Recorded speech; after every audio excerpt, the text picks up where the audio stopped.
people. Welcome to Have Guitar Will Travel, presented by Vintage Guitar Magazine, with your host, me, James Patrick Regan, otherwise known as Jimmy from the Deadlies. And today I'm speaking with Marc Diamond, guitarist with the band The Dwarves. He's known as the Fresh Prince of Darkness. In our conversation, Marc tells us about the trials and tribulations of living in LA and his history with The Dwarves, including 26 years with the band and writing and playing on the new album, JENKEM. Marc discusses growing up in the San Fernando Valley in California and his exposure to music, including taking a lesson from Nino DeFranko from the DeFranko family. And he tells us about his heroes, Steve Jones, who he met, and Johnny Thunders and Keith Richards. Marc describes getting signed early on during the end of the hair band era and the disappointments of the record industry at that time. Marc takes us through why he stopped touring and his day job as a teacher and his role in choosing the touring guitarist for the Dwarves. Marc describes his gear now and through the years and the need for cheaper guitars for touring and the ease of having support acts provide backline. To find out more about Marc, you can go to the Dwarves website, thedwarves.com. That's THEDWARVES.com. Please subscribe, like, comment, share, and most of all, review this podcast. I'd really appreciate it. And please support Vintage Guitar Magazine and all the wonderful things they do for us guitar players, because they do so many wonderful things for us guitar players.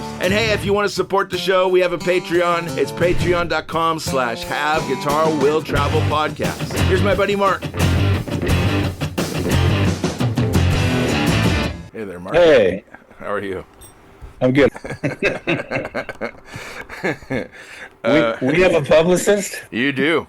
Well, oh, sure, that's news on me. Oh, look, I get a tour of your house. That's great. Where are you at? I live in La Crescenta. La Crescenta. Yeah, so it's kind of like north of, it's way up in the hills, like north of, where are you at? I'm in Napa, California. Oh, okay, so this is like, it's L.A., yeah, but it's like kind of way up at the top of the mountain. Yeah. Kind of up there. How's it feel to be so close to the nature? You know, it's interesting. If you go to the bottom of my driveway, you can see downtown L.A. Oh, wow. But it's like a whole different world. Sure. I see deer most morning, and, you know, we get bears on the street and shit like that. Right on. All right. Any worries about fires and stuff like that? Well, that's a big worry. Oh, okay.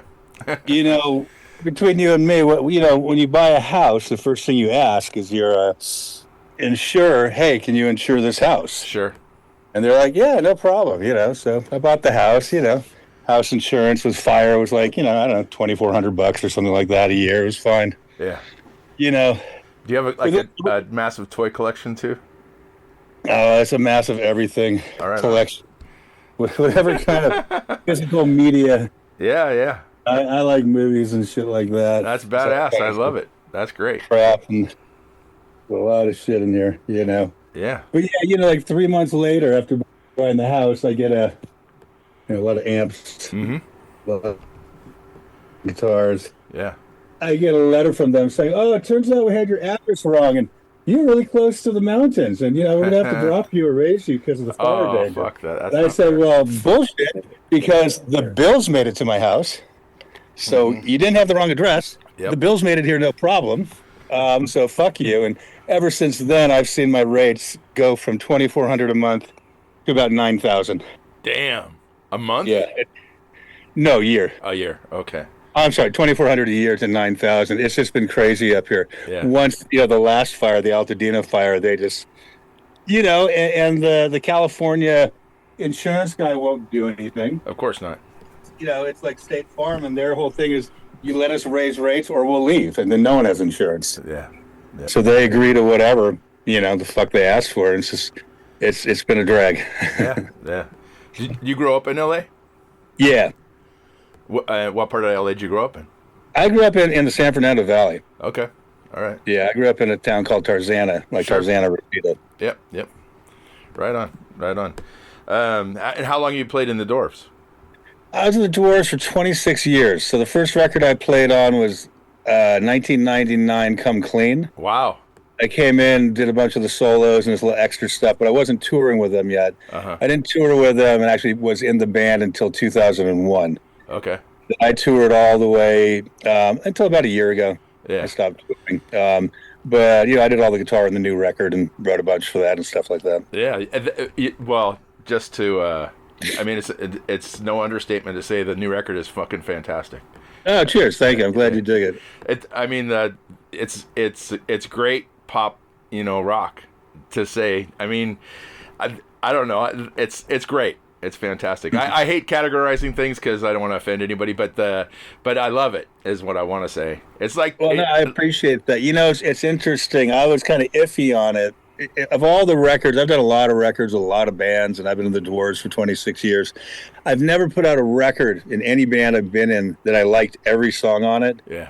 So concept album by the Dwarves, and that was a big one. It was like 26 songs or whatever we ended up doing. Yeah. That was the first one where I'm like, I like the way everything came out on this. Uh-huh. So this one I was kind of like, yeah, I don't know, we'll see how it goes, but people seem to like it, so that's cool. Yeah. It's different, but I'm glad people seem to enjoy it. Yeah. Well, I definitely enjoy it. And so growing up in the San Fernando Valley, when did you pick up guitar? When did you start playing guitar? Man, I was probably like 12 or 13, I guess. I took one lesson. It's a funny story. My mom had an old acoustic, and I'd kind of bat around on that. And I found out if you put a microphone in it that goes into a tape recorder into your stereo and turn it really loud, it kind of distorts. Yeah. You're trying to sound like Van Halen or something. And, sure. This is, it's a shame because like now, nowadays, if I can't quite figure out that lick. You go on YouTube and there's some 12-year-old Japanese girl who teach you how to play it. You know what I mean? Sure. And I'm like, oh, that's how they do it. That's awesome. Back then, it was really just like any record you got, you came home and you put it on, you just played and played and played. There was a place out there called Big Valley Music. That was the local music store. Uh-huh. And I didn't know it at the time, but the store was run by the DeFranko family. Okay. Do you remember the DeFranko family singers? Yeah. Heartbeat, It's a Love Beat? Yeah. I didn't know this. I went in and took one lesson. But I'd already taught myself enough that I kind of didn't like someone saying, oh, your finger's wrong or do it this way. Because, I kind of play things wrong because I never had someone, my pinky doesn't do a lot. Yeah. It's just the way I taught myself. But it turns out, I found out a couple years later that the one lesson I took was from Nino DeFranko. Wow. Who was like the cute one in the DeFranko family singers. So that was my one guitar lesson. But basically, man, taught myself. A good friend of mine from like junior high through high school was a guy named Mike Dimkich, who's in Bad Religion now. Okay. He was really naturally good. He used to show me stuff. We were the same grade, same age, but he was better than me. So I learned a lot off him as a kid. And, just after that, I started making records and shit pretty early, whether or not I knew what I was doing. But, And were you playing in bands in high school and stuff? Yeah, I was playing in bands in high school, and then a band that I was in got signed, I guess, like my second year of college when I was like 19 or 20. Wow. Did a record for Chrysalis. Wow. It didn't exactly set the world on fire, but it was a good experience, and, I played with some good people on that record, and, ever since then, I played in a bunch of different bands and toured with a lot of different bands, but the Dwarves was pretty great because I did that for 26 years. That was a great opportunity to do that. And a bunch of shit. Yeah. How'd you get hooked up with the Dwarves? I was in a band called New York Loose that did a record for Hollywood Records. Uh-huh. And Hollywood had money. So even though they didn't know how to fucking sell a record or get one in the stores, they had money. So, it's the only time I ever had a bus, and I had like a guitar roadie, some guy. Yeah. Hey, you want me to change your strings every night? I was like, no, why'd you go find drugs and change them once a week? Make yourself be useful. I don't care if they're changed every day. I think that's dumb. I never change strings. Anyways, one of those guys was a guy named Trevor, who was a roommate of Black's. Okay.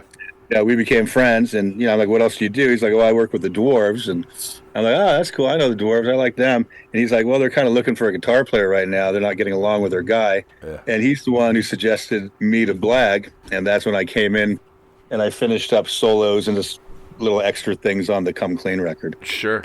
And who were your guys, like when you're growing up, who were your guitar guys? Man, me, Ramones was huge. Yeah. Ramones was huge. I was really into Black Sabbath first, but it was too hard for me to play. Uh-huh. I couldn't figure it out. And for years, when I got older, I learned how to tune down to D. I go, well, it's heavy, it's low, it must be in D. It wasn't until, way later that I realized that they play everything in standard tuning, but just tuned way down. I didn't really know that. So originally I figured out a lot of those licks in a drop D tuning. But for me, man, it's Steve Jones, Keith Richards. Steve Jones was, like the guy that's, Steve Jones is one of those guys that even when he tried to put out a bad metal record, he just plays tasteful. You know what I mean? Yeah. He's just one of those guys. He just plays badass Chuck Berry licks, minimal notes, but they're all great. And his shit was all based on Johnny Thunders, who's another guy that I still listen to. You know what I mean? Yep. And it's just like, how it is, man. It's like, when you're a kid, before the internet and MTV and shit, you read an interview, and if Chuck Berry says, "Oh, you should check out a guy named Chuck Berry," then you'll go listen to it as a kid. You know what I mean? Steve Jones, would name check Johnny Thunders, and eventually you realize it all came down pretty much to Chuck Berry. Sure. And stuff like that. But I was a, Les Paul through a Marshall. That's Steve Jones. Junior through a Marshall and a Twin. That's Thunders, and or through a Deluxe. Whatever. That still pretty much works. So I've never used really anything very different. Again, Keith was one of those guys that somebody finally showed me a drop G, and they're like, "Oh, well, now I can play everything." I was playing things that were kind of wrong, but I didn't have like an older brother or someone to show me that stuff. So you kind of stumble upon shit like that eventually, and it made you better. Sure. But Jones, Thunders, Keith Richards, ZZ Top, all the old ZZ Top, which was they were always interesting because he's just unbelievable in taste and tone and everything. And it was really way too hard for me to play, but it's also very simple. You know what I mean? Yep. That's what made them great. You know what I mean? It's real simple. You could play along with the licks, and even the solos are, he's not like doing speed runs or anything like that. You couldn't make it sound like him, but boy, it was a good place to learn. You know what I mean? Yeah. So I remember playing along, and Cheap Trick was huge for me too. Sure. Huge Cheap Trick. I mean, like 1980, which I would have been 12. I think that was Budokan. Yep. Was that Budokan? That was that Start Me Up or Tattoo You? I think so. That's 80 or 81 or something. I mean, like those years are real formative to me. And I guess ZZ Top at that point, that probably would have been like around El Loco or something like that. Yep. Not sure of the timeline, but those would be like the guys that I really, Yep. Did you ever happen to opportunity? You were too young to see Steve Jones with the Sex Pistols. I never saw him with the Sex Pistols. The Professionals kind of broke up or had that bad car accident before. I got really into Professionals. You know what I mean? And I still have all those singles. My buddy, though, somehow when we were in high school, he became friends with Steve and played in a band with Steve. Even though wow. My age, he was 17, or 18, whatever it was. So I would come along and be like, "I'll be the roadie," and stuff like that, And, that's where I learned, it's like, "Steve, what do you play?" You take a Les Paul, you put it through this amp, you put this green box in between, which is a tube screamer. Yeah. And that works, man. That's all I've ever toured with, man. That's just like, if I show up to an amp with gain, no matter what it is, even if it's a crappy one, if you got a Les Paul and a tube screamer, you can make it sound good. Sure. So I used to see Steve playing that. I can't remember what that band was called. They just played locally for a little while. But I'm like, "Hey, man, my friend's playing with Steve Jones," and that was kind of cool. And sometimes he'd be at the house, you know what I mean? It's like, "Hey, that's your guitar hero," and it was kind of cool. Yeah. So that's the only time I got to see him. I saw the Ramones and stuff as a kid. Sure. And I saw Thunders a couple of times. I actually saw Thunders really good once. Oh, really? I was proud of that. I saw a show where he showed up and played an hour and a half and didn't fall over, played songs. I mean, I've seen the other type of shows too. Sure. But he was actually, I always feel very happy that, like I've seen the Replacements play 2 hours at a Halloween party. Wow. I had a friend of mine who was older. He's like, "There's a band, they're cool. They're playing a Halloween party at a place called Cal Arts. It's a liberal arts college. Sure. And if you drive, I'll take you." I'm like, "Okay." He just wanted me to drive. But that was probably like right around when Hootenanny came out. I didn't really know him that much. They came out because it was a show that didn't matter. Yep. So they came out and they played like, an hour and 50 minutes, louder than God, unbelievably great, tight. Wow. Still with the fun covers, but then you'd go, "Oh, they're great." You go see them, when they played the big LA show. Yeah. 20 minutes and they'd vomit and fall off the stage. At least, what people kind of wanted to see. But, I was always happy to say I saw a good Replacement show. Right on. And, that was a trip because I think Tommy was like my age, you know what I mean? Yeah. Seeing that. And I do recall at that show, they were already doing Can't Hardly Wait. Oh, wow. Because years later, when it came out on Pleased to Meet Me, I'm like, they played that song back then. They always said they had it for a long time, but I remember seeing them do it way back when. So, wow, that's cool. You know. And you're probably too young for like the whole hair band era of the Sunset Strip. The hair band thing was exactly right when my band got signed. Oh, okay. And the band, and that's when all those bands, you know how it was, man. You know, Guns N' Roses made $1 billion, so signed every single band. Yeah. And then we saw it happen again in Seattle. Nirvana made $1 million, so signed every single band. And most of those bands weren't very good, you know what I mean? Yep. And the reason why I was in a band on Chrysalis called Broken Glass, right? Okay. You know, two of us had long hair. We played really loud. We'd open for, you know, Social Distortion one weekend. We'd open for, you know, Guns N' Roses the next weekend, whatever it was. But, yeah, we kind of wanted to be like the Replacements and do like, we were doing country shit. But, you know, at that point, like all the big dumb metal bands, you know, with the big poofy hairdos and the dumb clothes, they'd all been signed. And the only 3 bands really left in like that scene in Southern California who hadn't got a deal was Junkyard, Broken Glass, and the Hangmen. Okay. Who were all kind of the rock and roll bands, but people weren't really sure what to do with them. You know what I mean? Yeah. Like the Hangmen got signed to Capitol, put out a great Thundersea album. You know, they stuck him out on tour with Tora Tora or something like that. And that well. We got signed. I remember once they called it, why is there a bill for a pedal steel player? We said, well, it's for the country songs. They're like, why are you doing country songs? You know, meanwhile at Chrysalis, you know, Slaughter was selling 1 million records a week. So we were very quickly forgotten. Oh, yeah. You know what I mean? I mean, I don't think it was the greatest record ever, but we were trying to be the Stones or Replacements. We were young. We didn't really know what we were doing. I feel if that record had come out after, like, maybe a year and a half later, the Black Crowes hit. Yep. I think people would have understood what we were doing more. Sure. Having that, but at that point, it was just all about, you know, metal and whatever. You know what I mean? Yeah. In Junkyard, you know, they actually did well. You know, and those are like and then the Sea Hags out of San Francisco. They're the other last one who are also on Chrysalis.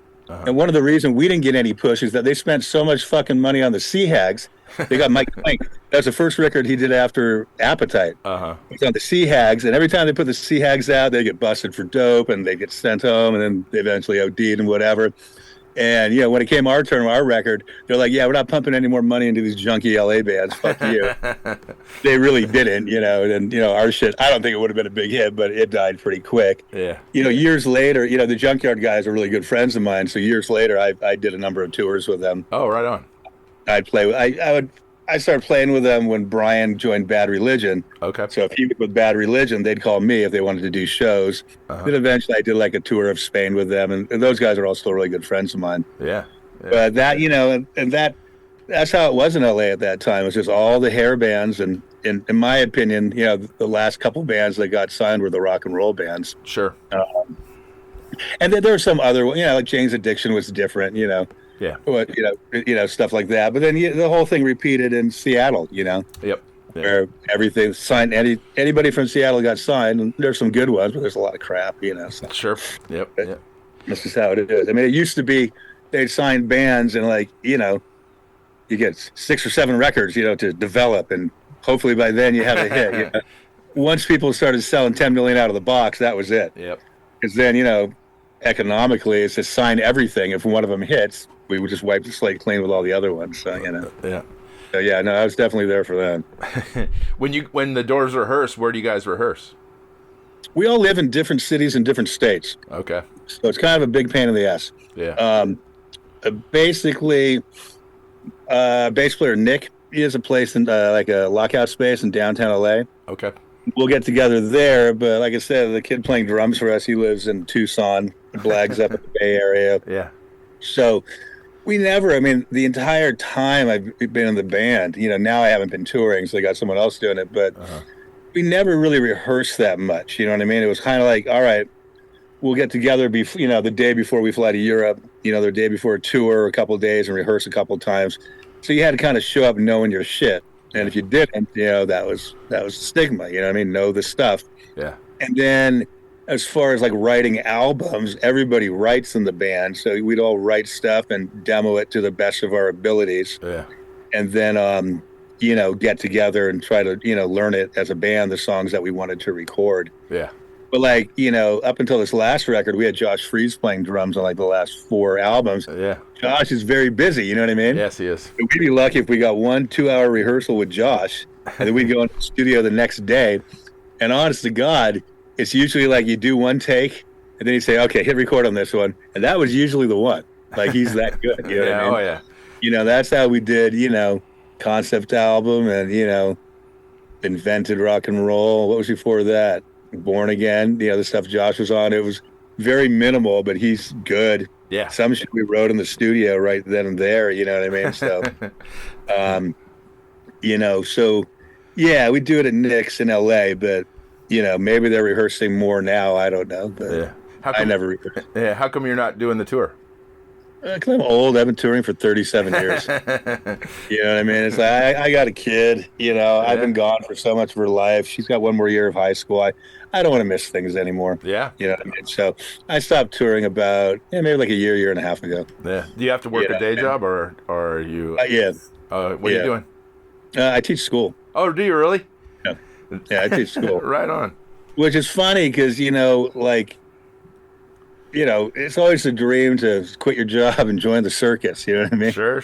You go off and do it. And it's like, I've been in the circus, you know, since, I mean, I got signed when I was 20, Yeah. you know, until I was like 57. It's like, wow, man, this is what it's like not worrying about money. You know, it's like, it's kind of nice, you know? Yeah. Oh, I don't have to book a tour on my own because it's property tax month is coming up and shit like that. So it's like, I miss seeing my friends. Sure. And people that we know on the road. Yeah. Sitting in a van 7 hours a day and going to airports and shitty hotels, I don't really miss that. No. You know, they know I'm always available. You know, if somebody can't do something and it comes up, I'll do it. Yeah. I was going to do that Punk in the Park in Pittsburgh with them until the guy got canceled, whatever. But I was going to go do that but you know, which I'm always happy to do. But I just, you know, man, like I said, I'm 58. Yeah. I started doing this when I was 20, and I can't sit in a van 7 hours a day. Or, you know what I mean? I totally understand. I've done it. So I'm just kind of over it. So Yeah. I like I said, I miss seeing the dudes. I miss like rolling into town, going to cool record stores and shit like that. Yeah. The people that I know in different cities, but they actually touring. It's been so nice not going to the airport multiple times, you know, a month. I've really enjoyed that, you know. You know, I mean, I like traveling and seeing new places, but I've kind of done everything. So Yeah. I got you. I guess I'm kind of over it. Well, I got you 100%. Did you have a hand in the guy who's playing guitar for the tour?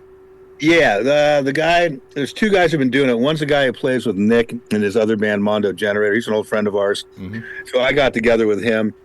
Yeah, you know, he's good. He figured everything out, but then I showed him, you know, what I actually do at different spots and the solos and stuff like that. The other guy's a young dude named Ginger, Gianluca Panera. He's a guy that we met. He was playing in a band called the Svetlanas that Blag produced a record. Okay. And I had written a song for them, and Nick played bass on one of their records. And he's a real good guitar player. So the same thing. I'm like, learn all these songs and come over a few times. So I trained him and showed him exactly what I play. Yeah. I think he's been the guy doing the bulk of the touring. So I think he's to be the guy doing most of the touring stuff this summer. Mm-hmm. I'm not sure, but yeah. So they're both friends. It's cool. Yeah. You know, I showed them all this is what I've been. You know what I mean? When you're in a band, it's like, you know, you play things different than the original way it is on the record. Yep. Yeah. And then it's like, so like, you know, you don't want to play Let's Fuck the way it sounds on the record, which is brilliant, but there's no dynamics. You know what I mean? Yeah. You know, so the way me and Nick and, you know, and the drummers have been playing it for years is a much more different thing, you know, to give it, you know, show them the things that we do now and stuff like that. And also, you know, Blag's used to hearing certain things in certain parts, you know what I mean? So I could go through and tell him, this is what I always used to do there. It was kind of a cue, you know what I mean? Yep. Whether or not it was actually on the original recording or whatever. Yep. But yeah, no, it's all chill. So yeah, those 2 guys, Mike Pygmy and Ginger, they're going to be the ones doing them. Yeah. And they're the guys who've been doing it for about the last year. Okay. All right. You're playing the eighth notes, the very fast eighth notes. Are those all downstrokes? I try to keep it downstroke, but sometimes it's too fast. Yeah. So I've got a pretty good wrist. Yeah, you do. I can get that going, you know. And it's interesting, man, because I'm good friends with Richie Ramone. I did a record with him. Okay. Which I played all the guitar on, and I actually wrote a song for him on that record. And, you know, because we talked about, you know, Johnny's style. That's where it comes from. Sure. And he would tell me that what Johnny would really do was like a whatever. If you watch his hand, so he wasn't always playing, but I can't do it like him, and I can't on our super fast stuff. As much as I would like to say it's all 100% downstroke, sometimes I'm doing that. You just got to be able to have it in your wrist and keep it in time. Yeah, exactly. If it's at the appropriate pace, then I'm all for 100% downstrokes. Yeah. But some of our shit's just so fast. Yes, it's got to be, you know what I mean? Yeah. I mean, like the end of that song, Ain't Playing With You on Concept record, that was Blag's tune, but he's like, write a whole speed metal part for the end. So I wrote that kind of whole Ministry type thing. Just yeah. There's no way I can play that downstroke. So it's all, the Mike Scascia, surf guitar type thing, Sure. But I'm all for downstrokes. It's for eighth notes. So what does your amp and guitar collection look like at home? So, there's so many things as guitar players and musicians that we lose and we regret selling or something happened to. I've been fortunate that I've held on to most shit. Right on. There's guitars that I've sold that I regret, but I bought a JCM 800 when I was 17, which is this amp. Been through a lot of shit. Can you see that one? There it is, right there. There it is. That's been on every Dwarves record since Come Clean. So it's just, JCM 50 watt 800. Yeah. The other amp that I use in the studio, sometimes I'll use this orange that I got from Joe from the Queers. Okay. Because when we were touring with them, all those tours, they would bring the back line, and I liked it, and he was getting rid of it. Yeah. Or, is it an old one, that orange? No, I don't believe it's that old. I don't know. It's a 100 watt rocker verb. Huh. Okay. I don't. It's not like one of the old 60s ones or everything. This Marshall would have been like an 86, I suppose, or an 85. I graduated high school in 86, so I probably bought it like the year before. And then I used the Fender Deluxe a lot. I like that. Yeah. Fender Deluxe is a good amp. Guitars, the 74 Custom. Yeah. That I've had since I was 16. Right on. It was in a fire. Because this was one of those. I had it because it was the Steve Jones guitar, Yeah, of course. It was one of the 74 yellow ones. I was touring with a band, and our bus caught on fire and burned down. And it was all fucked up. And we're actually, that was that band New York Loose. We were opening for Marilyn Manson on the Antichrist Superstar tour. Wow. Damn. And we just threw all the shit in a box. Most of it was just gone. But a couple of days later, I started looking at it. I'm like, there's nothing really wrong with the neck. And one of the Manson guitar tech guys, he's like, yeah, this thing's fine. Give it to me. And he put in a pickup. I think it's a Duncan. I don't know. I'm not very techy. This was never reattached. And this has been on every Dwarves record. It's got a very unique kind of sound because like all the finishes off of it. Yeah. And then I've always been a Gibson guy. He had a 72 gold top. Deluxe. Deluxe. Yeah. Yeah. This is most of the last records, this guitar. Okay. And then as far as, the other guitar that's on the new record, if it's not the gold top, it's this Junior. Yeah, that's cool. Double cutaway Junior. The reissue came out in 2006. Okay. And, I like SGs. Yeah. I like Fenders. I mean, I like Tellys. I hate Strats. I can never play Strats. Yeah. And then for touring, lots of times, I would just buy cheapy copies because I didn't want to take shit out on the road. Yeah. I mean, I used this one for years with the Dwarves.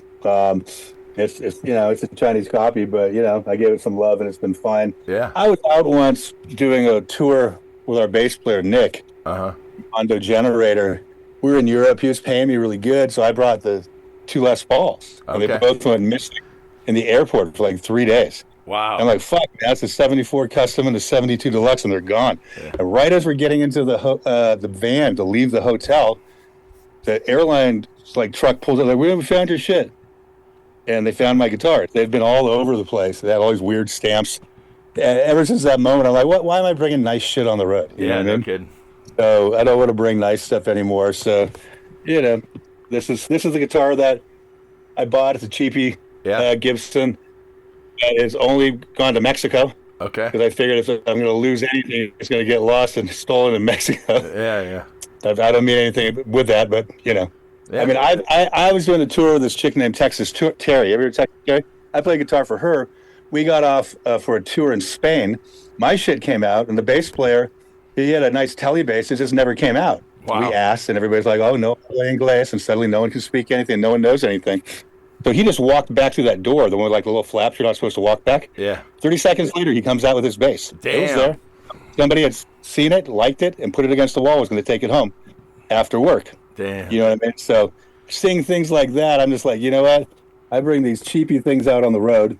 When any kind of local show or a show where I just have to fly to San Francisco or somewhere close, Yeah. then I'll bring nice stuff where I can bring it on the plane with me. Yeah. Anything else, man, I just fucking, I would tour with, I toured so many years, as you can tell, on my old guitars. I figured it was time to keep them safe. Yeah, of And course. whatever touring I did now or in the last few years, it was all with just knockoffs. Uh-huh. You know, the knockoffs were weird, man. There was a guy that we knew. He used to like one of those weird guys who just buy anything. Uh-huh. Hey, I found a box of flares in my dad's garage from 1970. I'll buy it. You know, he'd buy it. One day we got a call from that someone saying, "Hey, that guy just got 24 Gibsons from China." Oh, wow. And this is when Gibson was really actively stopping shipments and cutting the headstalks off and stuff. You know what I mean? Because I guess they were being made at the Epiphone factory, but the people were putting the Gibson shit on them and sending them out. And the guy was like, "Yeah, they're $400 each, but if you buy two, then I'll give it to you for $300. If you buy three, I'll give it to you this." So I called up all my friends who tour. We went down there, about 8 of us, and we probably bought like 13 or 14 guitars between us. So brought it down to like $200 a guitar. And some of them, like that yellow one, I never did anything to. It's fine. I plug it in, it stays in tune, it's fine. Yeah. That one that I used for years, like that, I had to put in a pickup, a toggle switch, and a new bridge. And that's how they kind of were. Some of them were fine, you know, for what they were, and others needed a lot of love, and some had real big defects, and they're all very random. You can kind of tell like people went in and assembled them at night. But that white SG, that's the, I got that out of the recycler for $200. Right on. And the guy's like, "It's not a Gibson." And, you know, "It's not a Gibson." I'm like, "No, it's fine. I know." I met him at a gas station. I'm like, "Yeah, it's fine." Yeah. I tour. I bring out cheap stuff as a backup guitar. Yeah. Yeah, so I'll pick that stuff up. I like it. You know, I mean, just like I said, unless it was something where I could keep an eye on stuff, I don't want to bring nice stuff out anymore. Yeah. What about amps? You know, with the Dwarves, smartest man in the world, honestly, my whole life lugging around amps. Okay, that's part of the reason I hate too. I don't want to carry heavy shit. I'm old. You know what I mean? When I went out with Junkyard, you know, I love those guys. I'm friends with them. We're in Spain. You know, well, I'll tell you the way the Dwarves do it, but I get with them, they're like, "Well, we got to go pick up the backline." I'm like, "Oh, fuck, you guys are carrying backline?" They're like, "Well, yeah, of course we are." You know, remember, they actually did well during the 80s and 90s. Sure. So a lot of times they still do things that way. I'm like, "No, man, don't do that." So, you know, we go pick it up, which means you have to move it every night. You know? Yeah. With the Dwarves, we'd be like, you know, if it's our tour and you know, we want a cool band to open, but it's like, "Hey, look, if you want to open, you know, you're going to bring the gear." Yeah. So you got, you know, 2 Marshalls, you know, or something equivalent, you know what I mean? Yeah. And an amp peg, you know, and a drum set and whatever. And you're going to move it, you're going to set it up, but, you know, you're going to play, you know, to hundreds of people a night. Yeah. Whereas, you know, usually opening bands play to nobody. Sure. And, you know, whatever you're getting paid, we'll pay you $100 a night. So if it's a 10-day tour, first day, we'd give them $1,000. Right on. You know? And so most bands would go for that, and they're used to playing through their own stuff. They're young, so they still think it's important. You know, I mean, I know a lot of bands who want to bring their own shit. Yeah. I know. I mean, like I said, man, if I don't have to carry it, I mean, like I said, when we tour, it works out. When you do the festivals, you can tell them that, you know, "Hey, man, it's got to be a tube amp, you know, whatever you want." Yeah. Sometimes you show up to some real rinky-dinky shit, you know, some real Fisher-Price crap that happens. Or, "Hey, we got you Marshalls," and, you know, one of the band's girlfriends walks in holding it over her head.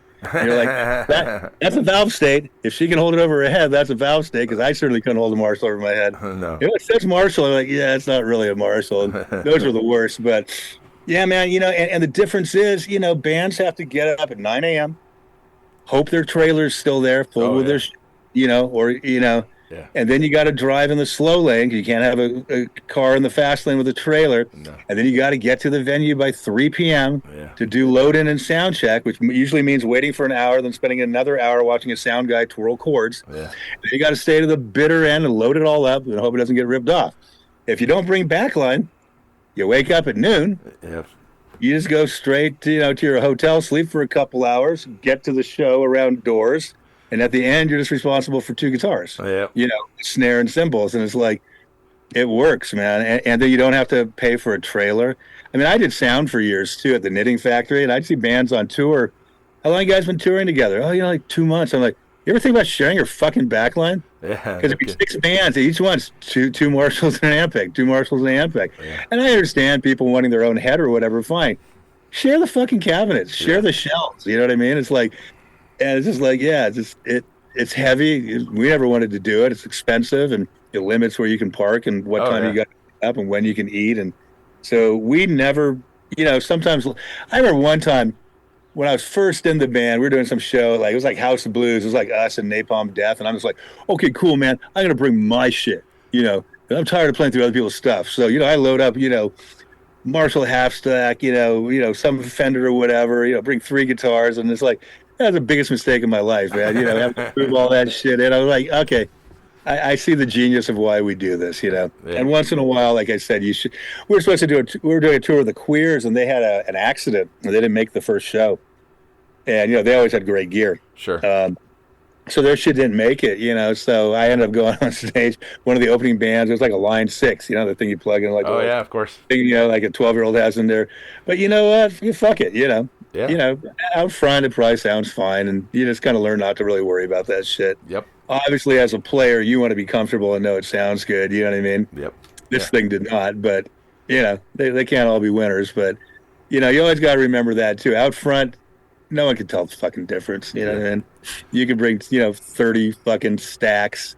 There's still only mic and one speaker. Exactly. You know what I mean? So it's like, to me, that was always a metal thing, was building a wall. One time, the Dwarves, man, we played main stage Castle Donington. Wow.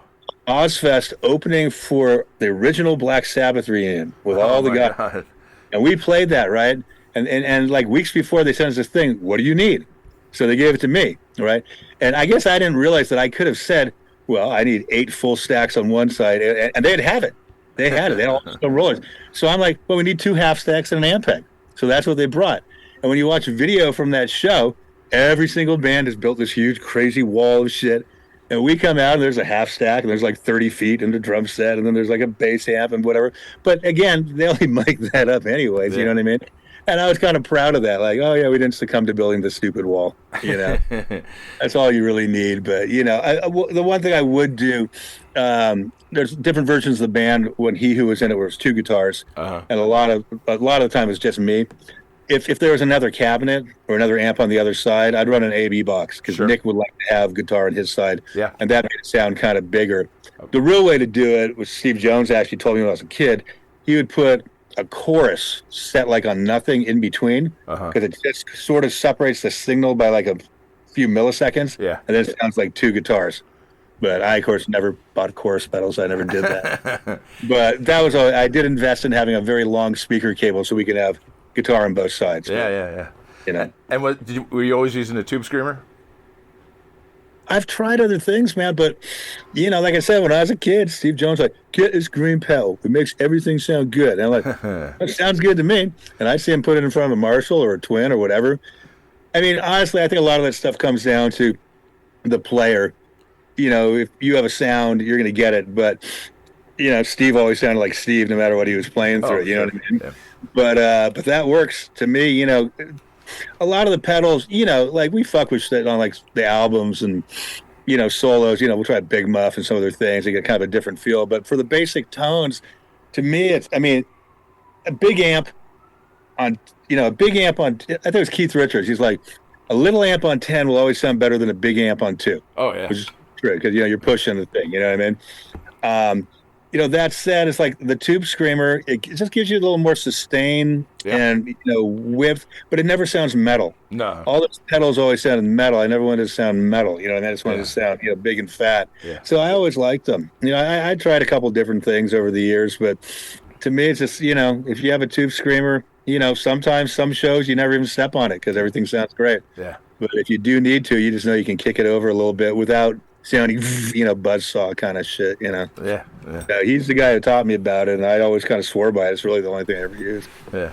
So outside of all the music stuff and your job, your teaching job, what do you do for fun? Oh, I like being home, man. Honestly, I've been, on the road for so many years. It's like it's this last year, just being able to go to all my daughter's events is great. You know Yeah. what I mean? Yeah. I'm a big movie fan, man. I love movies and shit like that. Like what kind of movies? I like genre films and stuff like that. You know what I mean? I like a lot of the horror stuff. Good movies, original movies, which there aren't a lot of. You know what I mean? So that's everything today is a remake or a comic book film. That's it's nice to see movies that are kind of made for adults, Yep. or with an original idea. But you know, yeah, I mean, I still play guitar all the time. Yeah, of course. I read a lot. I'm a big reader. It's like, I like just to sit outside and just read a book and listen to music. I mean, I go record shopping a lot. I'm still buying records all the time. Right on. You know what I mean? I always tell my wife and kid, I'm like, look, if I die tomorrow, don't just throw this shit away. It's worth a lot of money. Oh, yeah. I mean? Yep. All these fucking, thousands of records and Yep. movies. And, the CDs probably aren't worth anything, but you know what I mean? I think they're worth some. I like going, I mean, that was always the fun thing about touring, man. We'd roll into a town and we'd just go hit whatever the coolest, record store was and see what you find. Yeah. Everybody would come back with at the end of the tour, you'd have like your little bag full of records and shit like that. Yeah. I mean, I found a great Stones record in Hungary in Budapest. Wow. That I've never seen anywhere. You know what I mean? I kept it safe through the whole tour and got it home. Things like that. Like to me, when I look through my records, it's kind of like a diary. I can go, oh, I remember I bought that when I was in high school. Or, oh, I got that at that weird record store with Nick that we found in, Croatia or whatever. You know what I mean? So I like stuff like that. So I still love record hunting, but yeah, I mean, I play guitar all the time. I like watching the Dodger games. Yep. There's a lot of Dodger games. My daughter's gotten really in. She loves the Dodgers. She got really into hockey too. So now I got to watch all the hockey games. But I always have a guitar in hand and try to figure new shit out. Yeah, exactly. That's the best time to play is when you're watching sports. Exactly. There's always one within reach. But Right on. Well, Mark, it's been a pleasure, and I hope I get an opportunity to meet you in person at some point here. But you're up in Napa? I'm in Napa. Yeah. Oh, fair enough. Well, if you're ever down here, feel free to hit me up, man. I will for sure. Cool. Well, thank you for having me. Oh, my pleasure. Absolutely. It's been all right, man. Take care. You too. Bye-bye. All right, bye-bye. Thanks for listening to Have Guitar Will Travel. You can catch up on all the things I'm doing at thedeadlies.com, and I'm on all the social media platforms as well. And please support Vintage Guitar and all the wonderful things they do, because they do many, many wonderful things for us guitar players. Thanks. Please subscribe. Please tell a friend, and I'll see you guys next week. Bye, guys.